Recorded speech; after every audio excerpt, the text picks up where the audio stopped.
It was good. So yesterday we did our session on, I think we only streamed on LinkedIn yesterday. Yes. And we did our pretty short presentation, right, where I talked about the three different stories around pricing. And I have to say that I think the first two stories about a keep the lights on customer and how customers fill different roles in your business, and you should know what role they're filling, and if they don't fill it anymore, either shift them out or cycle them out.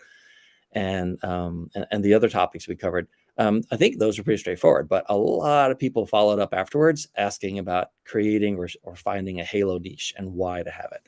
So let's just go through that very quickly, right? So these are some of the slides from yesterday, and they talk about how to a customer, since a customer has limited information and limited interest, really, we might see various layers of people in our profession or in our business, and maybe there's like a lot on the bottom and they're not quite as skilled, or they're junior, or they specialize in sort of commodity type stuff.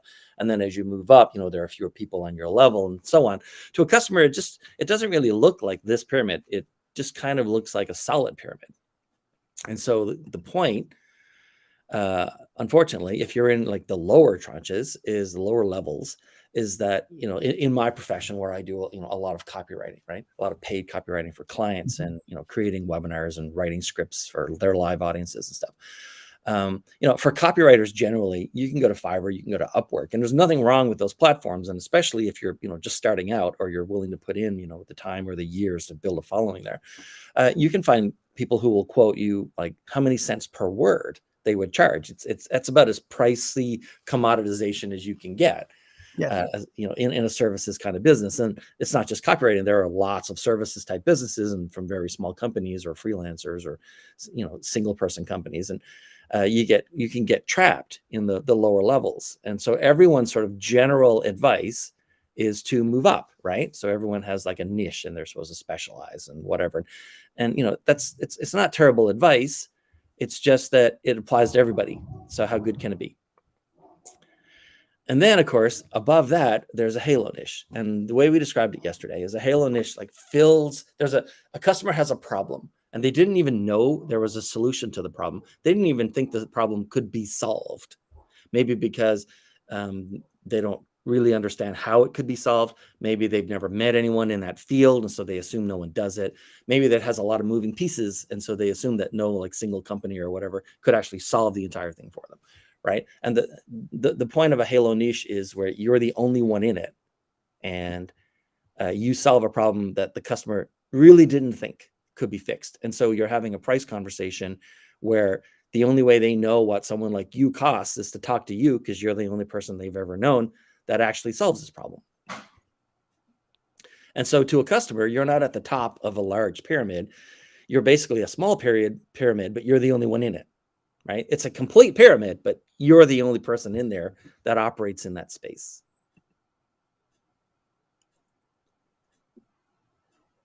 In fact, I was going to say, it got me thinking. Do you remember when we first met?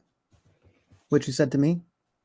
I do not remember what I said to you when we first met. When we first met, you said, I didn't know somebody did the technology side opposite of what I do with webinars. Oh, that is true. Yeah. Yeah. I did not know that there are people who specialize in like behind the camera instead of front of the camera. See, that would be a halo niche. That would be a problem that people didn't even think could be fixed.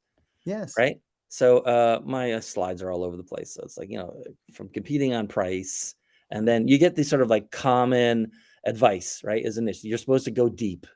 You should focus. You should specialize in one type of customer, or one technology, or one market, or one type of customer, or one industry, or vertical, whatever, right? And you'll get the advice to become the best at something. And none of this is bad advice. It's all good advice as you move up the value chain. The problem is it literally applies to everybody in the lower level.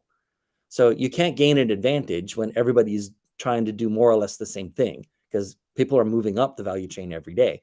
And something, I don't know how this is in your business, but I think it's pretty similar, right? Where at this point, I've had clients on 6 continents just over the last year, specialists in all kinds of stuff, right? And as I work through helping them do their market positioning and figure out what they want to say, who they want to say it to, and really make something compelling for them, Just out of curiosity, from all those people on 6 continents, and by the way, if anyone ever watches this and they know someone in Antarctica who, would need any kind of marketing help, let me know, because I would love to finish the set of continents, although I doubt I'll ever have a client in Antarctica. Me too. I think John, that's the only place I've met. question. Out Yes. of all 6 continents and hundreds of people, right? What Yep. percentage of those people do you think has a customer or is looking to get a customer in the United States? Oh gosh, 100% of them. 100%. In I fact, think they always I'd have say something. 80+% of them have at least one client in the United States, I would say so.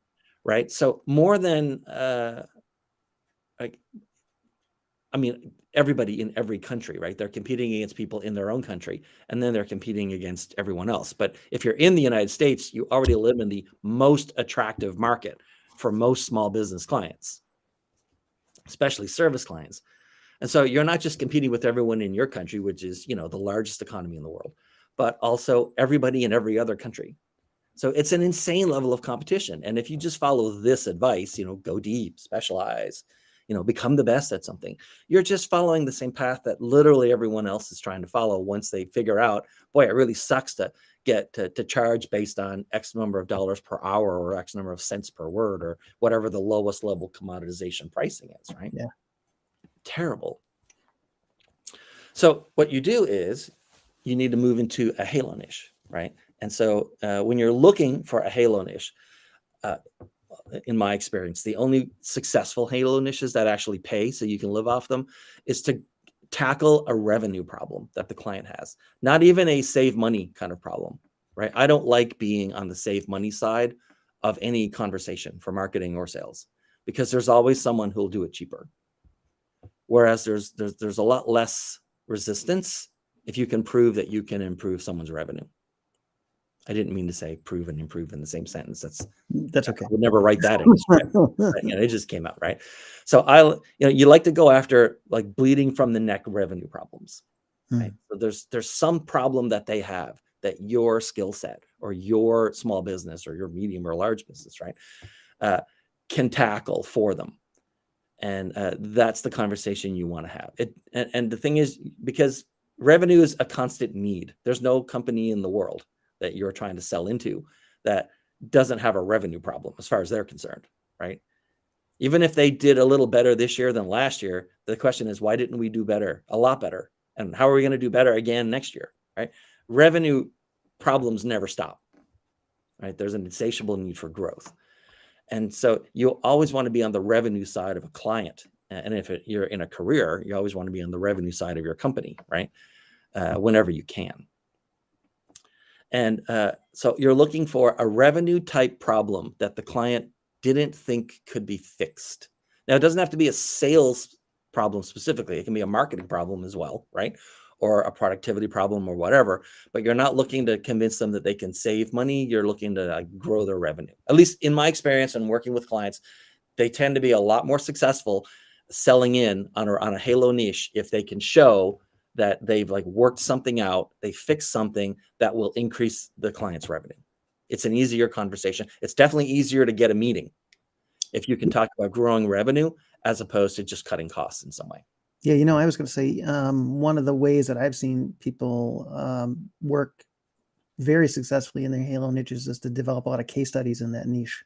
Yeah. So that people can really see what they've done for other people and see the end results, because that's what everyone. What's a case story other than a case study is just a story, right? Exactly. And you need your stories in place to explain for whatever variety of your halo niches problem that customer might be having. You have a story ready to talk about that. So then the question, one of the questions that came in yesterday, on email after the event was, well, how do I go deeper and get into a halo niche? And here's the thing. In a lot of cases, there's nothing wrong with going deeper, right? I mean, there you can be alone in your halo niche, right? Alone as in you deal with one particular thing, one small thing, but this one thing, when applied, has an outsized impact. on whatever it is the client's trying to do revenue wise. They're trying to build an audience. They're trying to establish themselves. They're trying to build awareness. They're trying to get more meetings. They're trying to do more demos, whatever it is that they're specifically trying to achieve. Right. And, and to be honest, that's sort of like a first right answer. I think you and I, we didn't talk about sort of first right answers and second right answers, but like everything awesome ever made in the world is somebody's second right answer, right? A first right answer is like kind of a first draft. I mean, it's a right answer, just like all that advice about how to like specialize and, get into a niche. That was all first right answer stuff. It was good. Mhm. The problem is there's almost always, if you're willing to like think it through and push yourself, there's a second right answer. And for a while when I was helping clients, all around the world, I was still using a first right answer because I hadn't quite figured out the second right answer yet. So the first right answer was, let's pick something where you uniquely can solve a problem on the revenue side of a client, right? What particular like thing can you do? How can you get in and out, right? How do you, whatever. And then, when was this? I don't know, maybe 6-7 months ago for my own like business, I realized there's probably a second right answer here and I'm not seeing it yet because I haven't worked it out. And so I do what I always do, right? I always either take a really long walk, like for hours, or else I put on a special playlist and sit in a chair with, with a tablet and a pencil or a stylus, and I just like wait and push, and I come up with a billion crap ideas, and then one emerges. In this case, I think it was the second. I was listening to the playlist, and instead of specializing in in one particular very narrow thing where I could totally own a very small pond, it occurred to me that for a lot of the clients, even if I solve that problem, and by the way, if you think you figured out a Halo niche and you're trying to like convince people to talk to you and get into a meeting and let them show you what you can do and stuff, and they're really not interested, or rather they don't see the point, it's usually because there are enough other problems around it, or it's part of a larger set of problems where even fixing your thing doesn't fix anything else and doesn't actually, get them where they want to go, to like from their negative present to their positive future. So on the webinar side of the business, right, I used to specialize in just writing the scripts and sometimes helping them make slides for B2B webinars, and growing their audience through that. Because, webinars done right, fully scripted and practiced, like that can be super powerful, soft sales messages instead of just one-to-many marketing messages. But it turns out for most of the customers that I was talking to, it didn't fix their main problem. And their main problem, they never expressed this, by the way. I just had with enough failure, you figure stuff out. Their main problem was a webinar, like a B2B webinar, a prestige kind of webinar, has a lot of moving pieces, and just getting a script done, a great script, even for a webinar for that presenter, even helping them like rehearse stuff, it doesn't fix all of the other problems.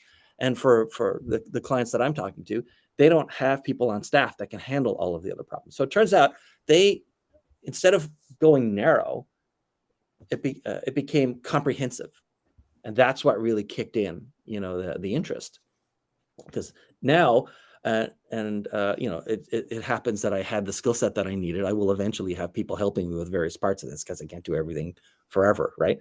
But everything from writing the initial, like setting up their email in MailChimp or whatever that they're using, like writing and creating the email and cleaning up their mailing list, writing the email to like announce the webinar and get people, writing the copy and creating the registration page, dealing with the back end database stuff.